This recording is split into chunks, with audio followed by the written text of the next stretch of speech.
And introduction to my second lecture, I called 50 Steps to Freedom, and then we will start with the geometry. Few slides about the introduction. On the picture, you see the tabernacle and two fiery pillars of, one is the Shekinah glory, marking the center where Christ dwells, the center of the divine square.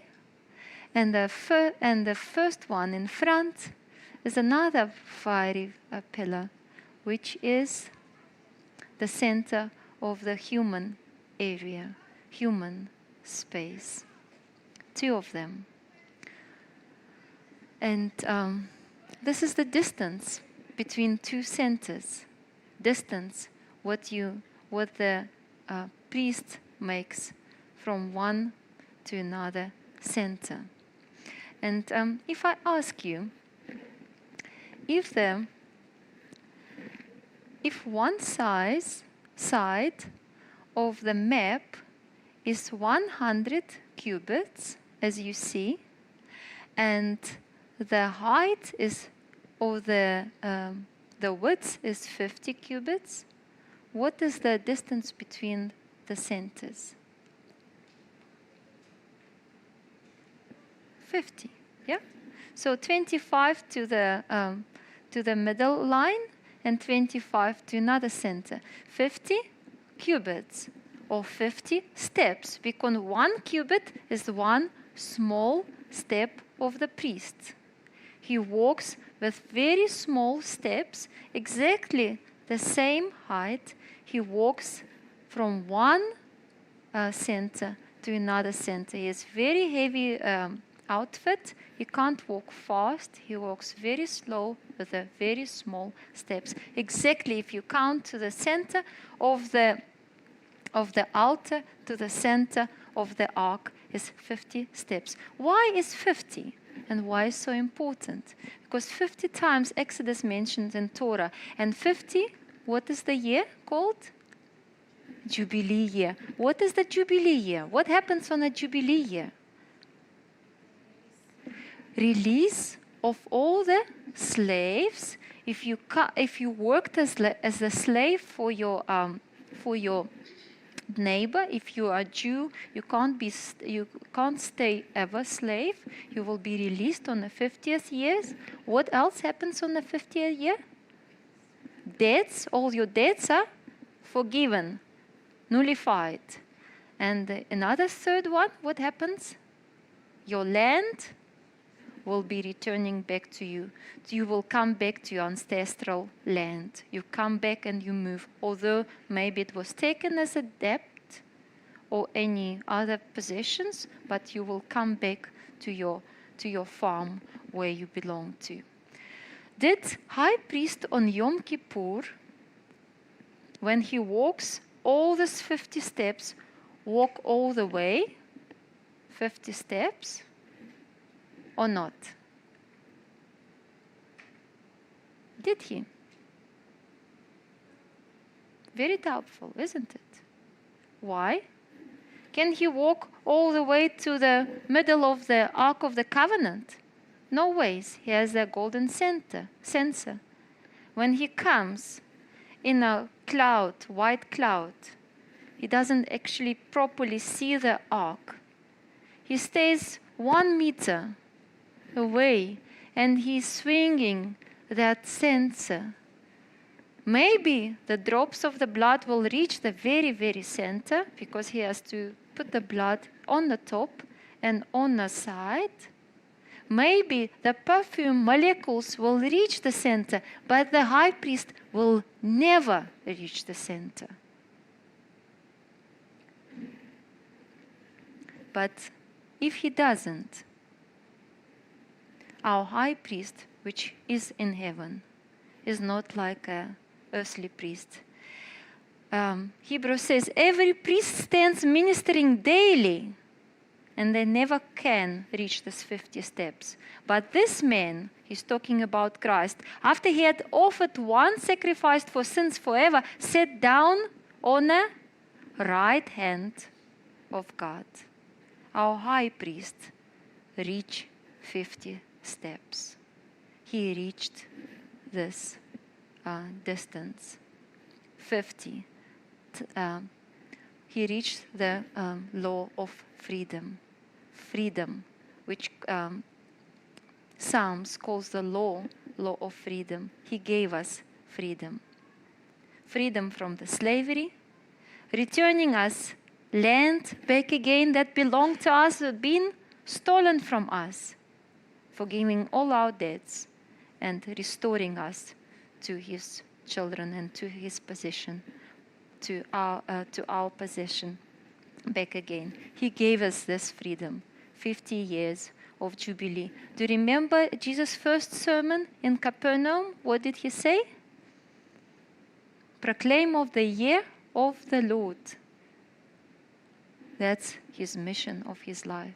His first sermon was about that he's starting that path from the altar back to the throne, and from the throne back to the altar. Actually, from the throne back to the altar, and from the altar back to the throne. This is the path of our high priest.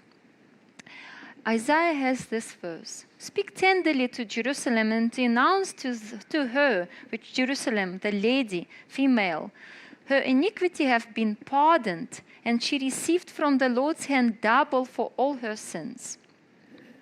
What does it mean to receive double? Does it mean to receive the punishment? But how can it be punishment? It says her iniquity have been pardoned. If it's pardoning, it's not a punishment. It means something else.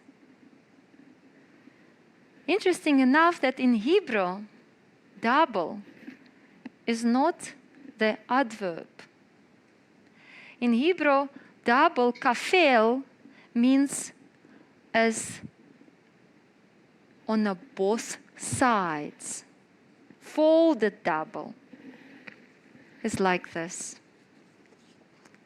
We've been twice, two pieces, and been folded double. Folded double. Double not in the sense of amount, one cup and the second cup, doubled. Double means folded together, and that's where the expression comes from. In old times, if you by misfortune, circumstances, or the poor management or misbehavior, you've been happened in a debt situation, and you understand that your debts are more than you can pay off, and you're facing the slavery because you can't pay off, because of the sickness, because of the year harvest, maybe never been produced properly, maybe by any other mistakes of your family, of your own. And if you understand that you broke and you never be able to pay off, you put all your debts on a piece of parchment, skin, or papyrus, and you write on that scroll all your debts. You write, Benjamin, 35 shekels of silver. Yehuda, 150 omers of wheat. Metityahu, 20 donkeys. You write the entire list and you put it on your gates of your house. And everyone passing by, everyone who does know you and see that parchment on your door or on your gates knows that you are broke and you're not able to pay it. So they would know that you are facing a very, very serious situation in your life. You will face the slavery until the Jubilee year. But you never know where's the Jubilee year, because it can be 49 years away. Once in your lifetime, if you've been a tiny baby when you first time had it. If you don't know if you will survive till then, and you will be relieved from the slavery. So all your debts are there on your door. Nothing you can do about it. You announce yourself broke completely. And you sit and wait until probably the biggest debtor come and will take all your family into their possession, and you will work for food, work for this person in order to pay all your debts. And when you're done, then you can return back again. Or, one situation. Because we live in a tribal land, maybe, and you're hoping and you're praying, one of your ancestors, one of your family, tribal community will come and say, you're my neighbor, you're my blood, you're my relative, you're my family. I will not allow you to suffer that. I come and I pay all your debts.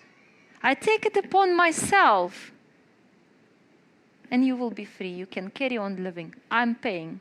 And he folds it, and he knocks it, he puts it there, and he puts his name, paid off. And that will be hanging on your wall. Then you know that is paid off. That's called double.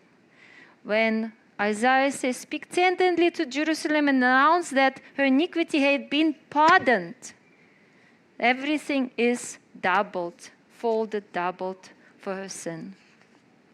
This is the map of the sanctuary, with the center where human race is, center of debts and slavery and sin and death. And that's where Christ is. He folds it double for us. And he says, I paid it all off. I paid it all off. And that will be the center in New Jerusalem, where this one is no more.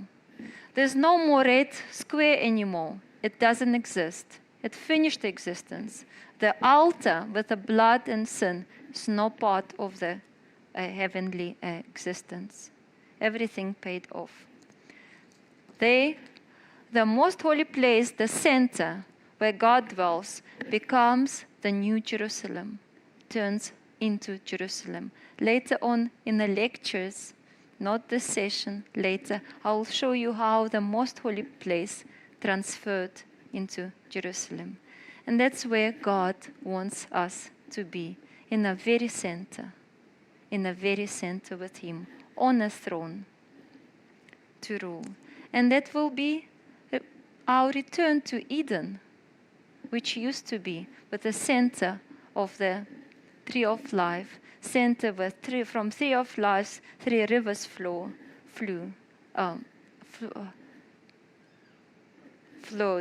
and where we lived with Christ together. But we lost it. God is about to return us back again to the promised land, the land that we lost. And He paid all our debts. It's a matter of time when He folds the map together. And on a high priest outfit, you see the judgment breastplate. And the breastplate is the map of the tabernacle, exact the size. And the breastplate is not a pocket. It doesn't have a stitch on that side. The breastplate is folded together. It's not to carry Urim and Tumim. This is a map of the tabernacle, which means folded together. Our iniquities are paid off. The matter of time to receive our promised land and receive where we return back again is a matter of time.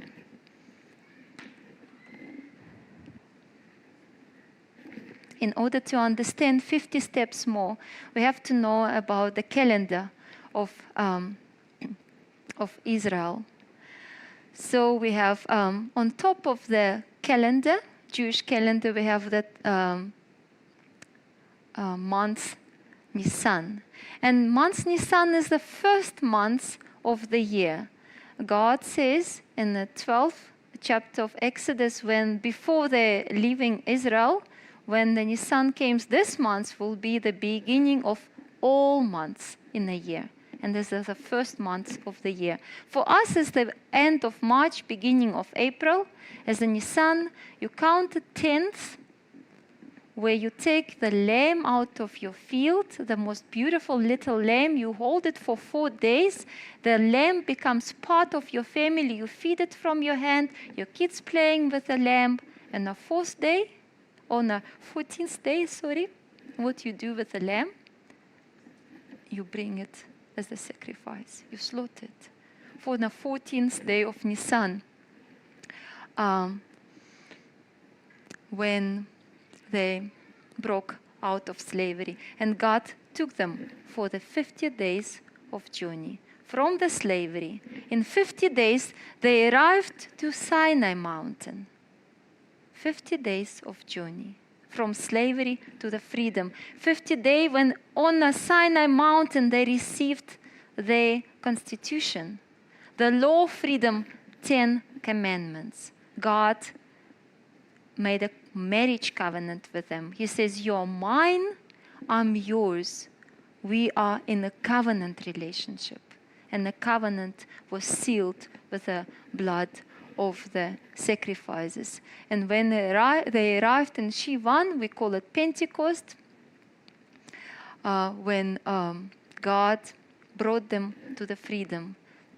But after that, many other things happened, but supposed to be the complete freedom from them, from their own. Another year, beginning of the year, happens in month of Tishri. At the very bottom, you see the first day of the new year. This is the first day of the religious year.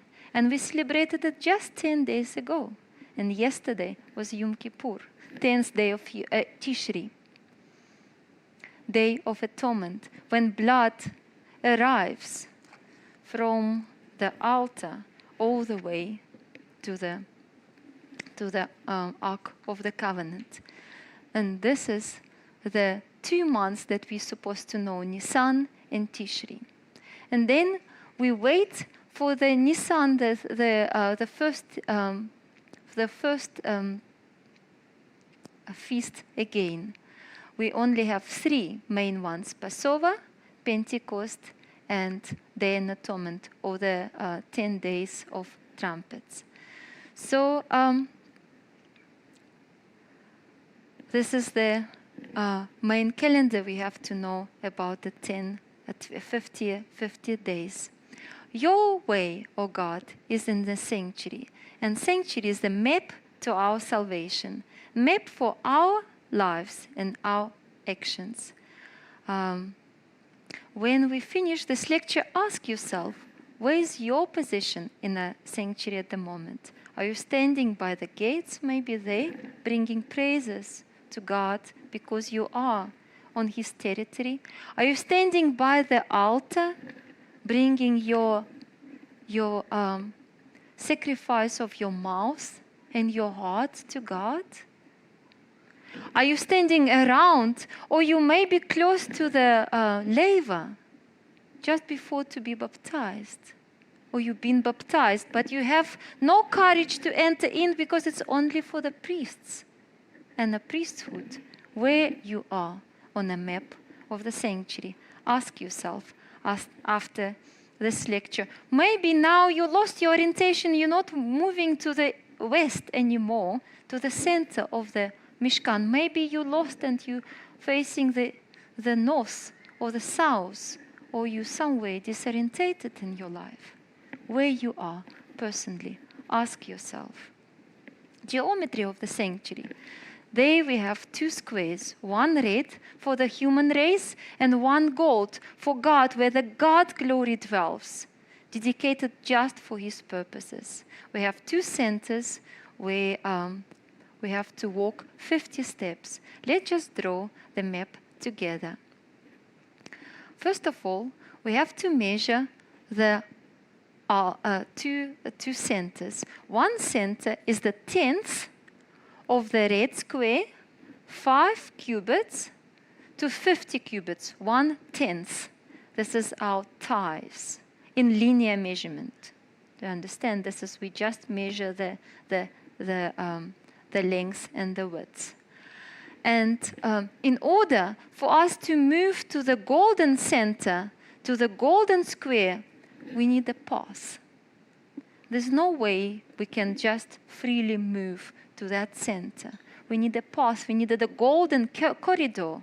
And that golden corridor is Christ for us. He says He is the way, He is the path to the true life. And the very center, this is the most holy place, has a distance of width and the height, and the length is 10 cubits. It's a perfect cube. It's a perfect cube. Sizes that will be multiplied 144,000 times in heaven. Sizes of the New Jerusalem. But how to get there to the very center? We built 3 cubes together.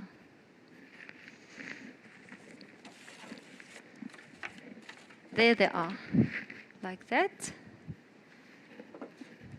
3 cubes that organize for us a golden corridor.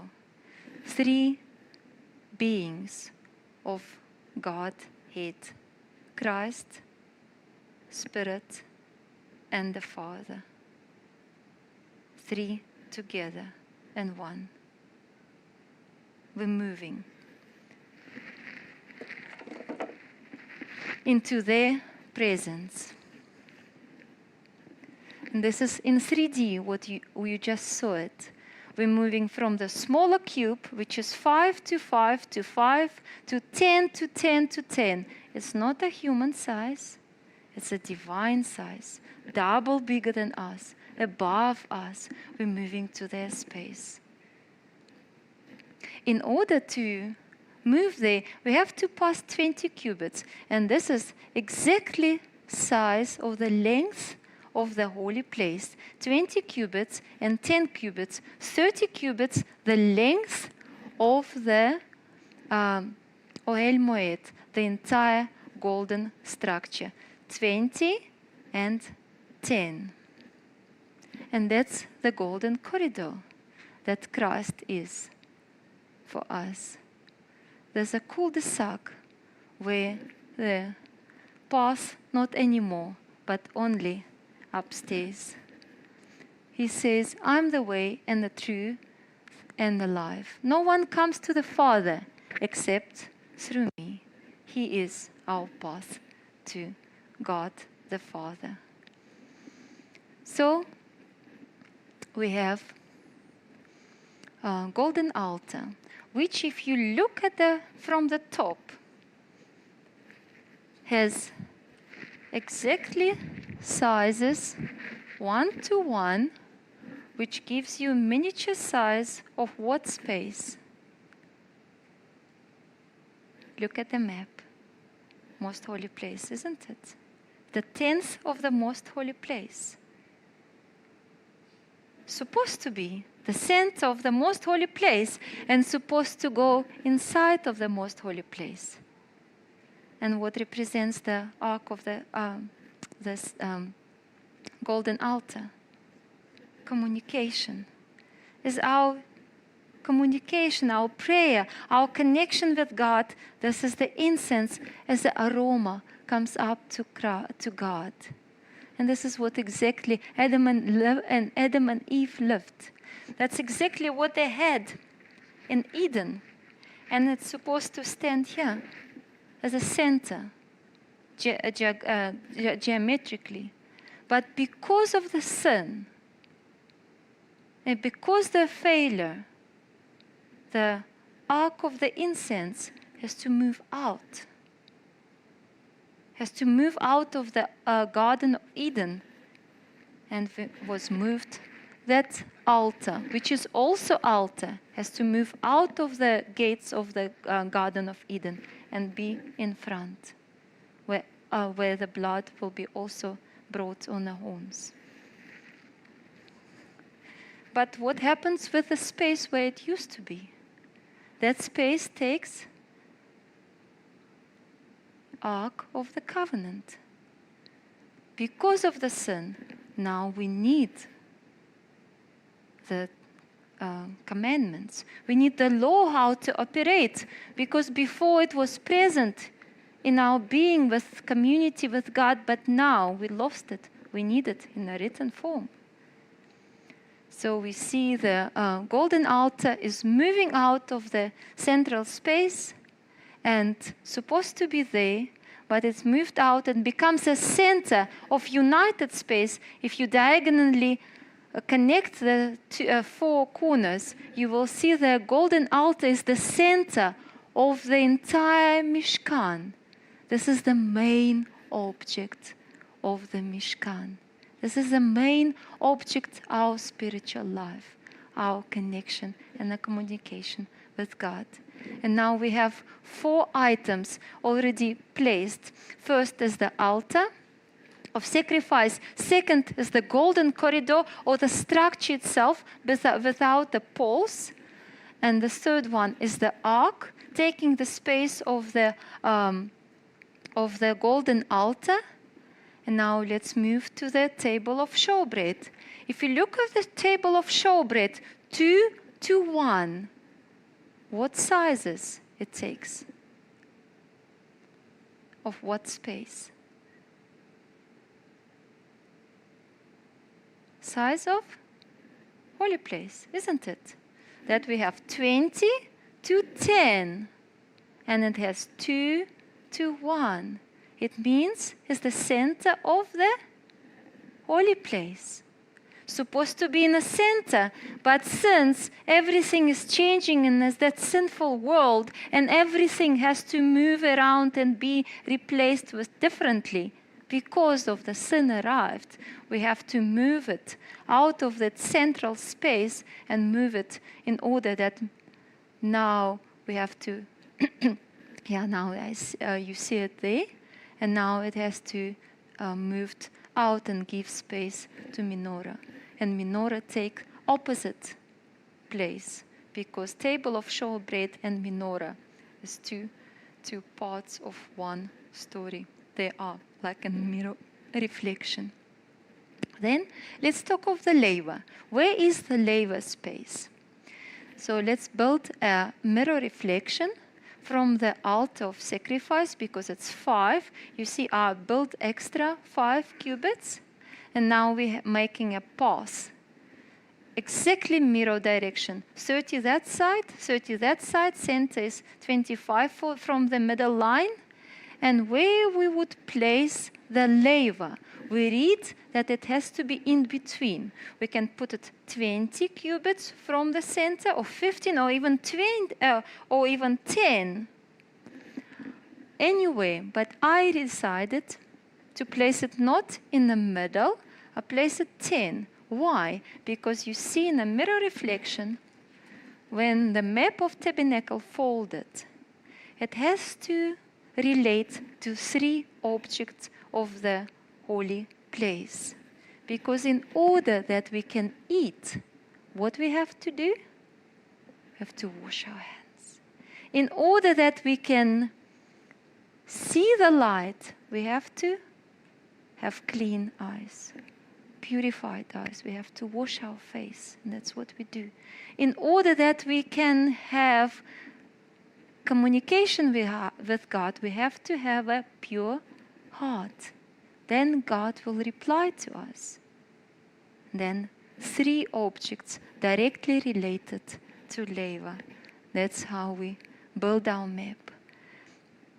Now we place our poles, and these 4 poles that leads us to the most holy place, outside the most holy place, and this 5 poles will be outside the holy place, because they have the copper feet.